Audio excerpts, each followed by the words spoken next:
Hello and welcome back to TGI Cabinetworks. Today we're going to cover part 2, cabinet doors. What you need to know and what you don't.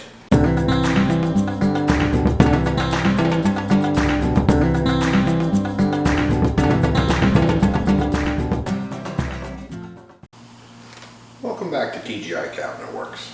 Today we're going to cover part 2 of our series of buying a kitchen.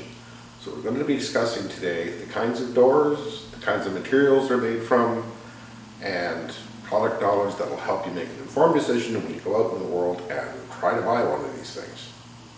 Stay tuned. Welcome back to part 2 on cabinet doors.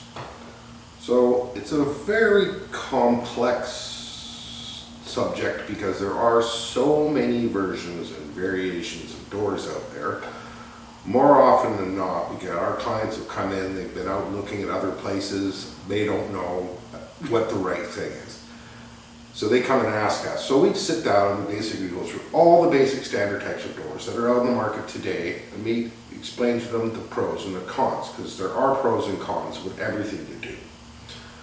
So depending on their budget, the style of house they're going to do, the style of cabinetry they're going to do, lifestyle. They have little kids or grandkids or anything that's going to produce a lot more work on the cabinets themselves or more abuse around the areas of the cabinets. All these things we take into account when we're trying to finally put a package together for a client. So as though there are literally thousands of different colors and orientations of doors in the market, we're going to stick to the most common ones. If you have any questions on a particular style of door, please leave a comment. And we can look into it for you and get back to you if we don't have what you're looking for covered in this series. So we're going to start with the basic melamine styles of doors. Now, as I covered in part 1 on materials that you use to manufacture the boxes of your kitchen out of, melamine is a product that's been around for decades. It has its pros and cons, but as it pertains to a cabinet door, it's actually fairly inexpensive. They are made up in 4x8 sheets from a factory. Cabinet shops buy them, cut them, and they apply an edge banding on them to hide the particle board core that's in them. And they come in a tremendous amount of different colors and textures. And they've come a long way over the years as far as the durability of the surface material going. So though we don't see them used on a cabinet door as much as we have in the past, they are still an option if you have maybe a basement suite or some attic cabinets or something you just need for an economical fee and something that will last for a while. The other types of doors that come into melamines now are these kinds of doors. So they're actually making what's called the 5-piece doors, and I'll get close-ups of these as we go through them. So this door here is actually a particle board core melamine 5-piece door. And what's good about this is that because of the variety of materials that they make melamines out of, you have quite a selection of color. A little bit limited on the style. There's only about maybe 4 or 5 different styles as of right now in this product. But it's made of individual components glued together, and it's edge banded. And you can tell because the grain on the face of the door doesn't match the grain at the end of the door. It looks similar on the style of the side of the door, where the face and the grain on the tape are matching up pretty good, but on the ends, the grain's running this way, and on here, the grain's running this way. So it's pretty obvious when you're looking at them, you can spot the tape on them, which will let you know it's either a melamine or a laminate or something of that kind of variety of material. They're quality-wise, they're not too bad. They're obviously more expensive than just a flat door of basically any description, but they still have some inherent problems with having all those extra seams. Everywhere you cut something and you put a seam, and when they put a piece of tape on it, there's always a risk of moisture, anything getting in there over years and swelling the core, the particle board up. So as with anything, there's pros and cons with that, but it is an option. and the fact that they are a melamine surface, the facings are usually quite resilient, like they're quite tough. You can take your fingernail to them, give them a good scratch, and you can't see anything. From that point of view, they're actually not a bad style of door. Again, probably not going to use them in a fancy kitchen because they just don't capture the look and the feel of a nicer kitchen, but certainly for entertainment centers or again basement suites or something like that, pretty good practical use of and price point wise are probably not too bad compared to the other options on the table. Moving up from that, we have what we call a PVC door, which is thermofoil. Now that in itself has been around for 40 plus years. There are a lot of different foils that they use to wrap on these doors to make them look quite a bit different. Most commonly, we use white or off-white. Seems to be the most popular choice in color. There is a tremendous amount of different styles just inside the PVC lineup because they are made with an MDF cord, which is medium density fiberboard, and that core being a man-made product. And they use actually the HDF, so I misspoke myself. HDF is usually what they use when they're making doors out of them because they're a denser product and better to be machined. So if you're making like a shaker style door, this started off as a flat piece, just like that. And they machine this piece out and they do it on a conveyor belt. And it's a big machine that does all this stuff. And then they lay these foils out, and there's contact cement underneath here, and they foil the thing down under pressure and heat, and it forms a door. And they have gotten better over the years, but there's still some parts of this program that are inherently flawed.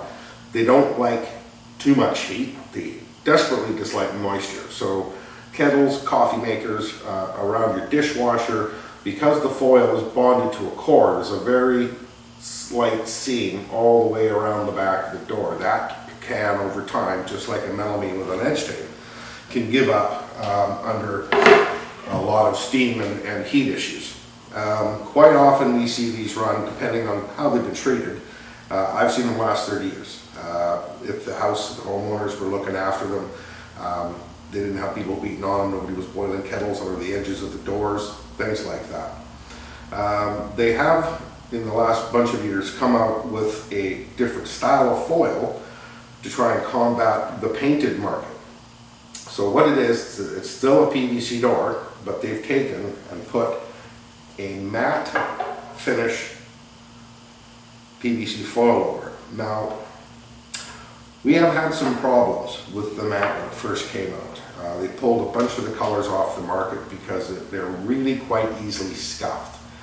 And if you get a scuff mark or you get a stain or something that you have to buff off a little bit, you actually get shiny spots on it.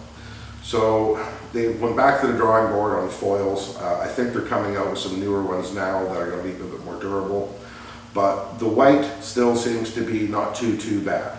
It's not as durable as the regular PVC foil because just in the manufacturing process to get them to where they gotta go, there's that extra layer of protection in them. To get to a matte, that's not there because they can't have that sheen that's there. So what we find on the matte is that they are fairly easily scuffed. Not as bad as a gray, which is an example of a matte gray.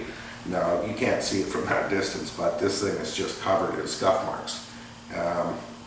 It does a good job of looking like paint. That much they did get right. The durability, that's another issue. When we get to the matte PVC, and this is a painted door, when you put them both together, you have a difficult time telling one from the other. So they're getting better at laying down this product and producing one that looks like paint, and there's a reason for that. And we'll cover that when we get into the painted areas of doors. Now, as far as I know, the problem with this is that we can't get a matching board. So when we're building a kitchen and you wanted a matte white PVC, part of our program is that we also have to be able to build end panels that go on the ends of our cabinets, light balance if we need it, open cabinets, things like that. So the sheet goods are made by one manufacturer, the doors are made by an entirely different manufacturer, and quite often the colors are not exactly the same. Our standard white PVC and our white melamine product, it's as close as we can get buying two different products from two different manufacturers, and they're close, but they're not exactly the same. Matte is even worse because we can't even buy a matte sheet good to use as a panel for a matte kitchen. So we end up having to buy additional doors that we screw onto the side of the cabinets to use as end panels. That gets us around some of the problems. The other problems we have is if we're trying to build furniture kit or something fancy around an island, because we can't buy the sheet goods, we actually have to order hunks of material manufactured with doors wrapped in a foil, bring them back to our shop, then cut them all down and turn them into whatever product we're trying to make from them. Doing that, you always hit that seam, and you see that, and there's just no way getting around it. You cut something, you put it back together, there's going to be a joint. So that tends to make it look just a little bit lower quality. It's not, it's a lot of work, and buying those components are not cheap. So a matte kitchen in a PVC, the price range starts to climb up, and the quality level starts to look like it might be going down depending on the design and all the extra pieces that you may need to produce the design that you have. Which leads us into paint. Now, there's been debates for years about PVC paint PVC. None of them are great. In fact, there's no real good door that's bulletproof. Everyone's got some things, some qualities that it does better, some have qualities that aren't as good.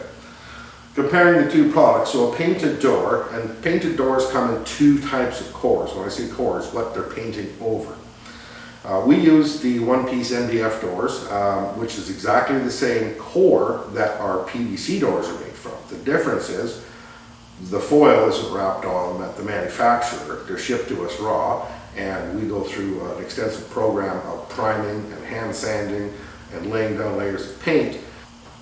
So when we look at these two products, again, the paint that's out there now is getting better and more scratch resistant, which we're employing ourselves now, but they're $2 or $3 more a square foot.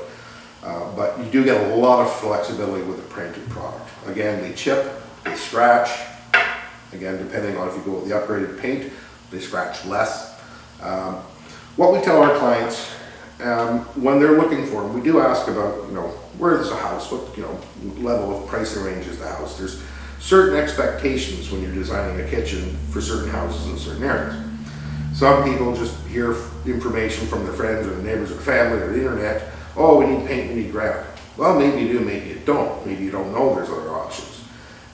Or maybe you don't know the pros and cons. So we like to go through all of these options with our clients so that they have all the information they need to make an informed decision.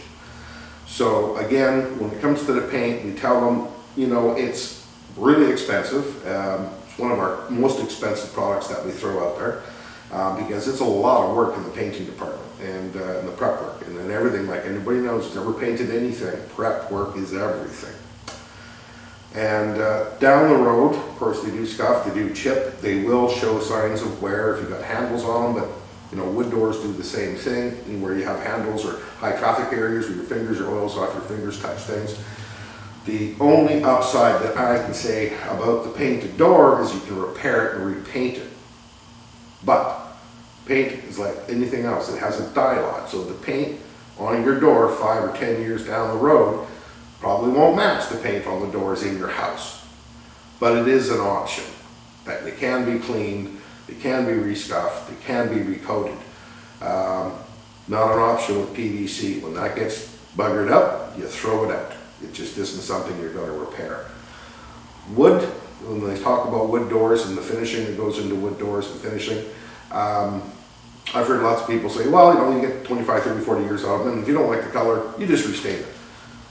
Yeah, not really. The cost to refinish a door that's on a kitchen is quite expensive.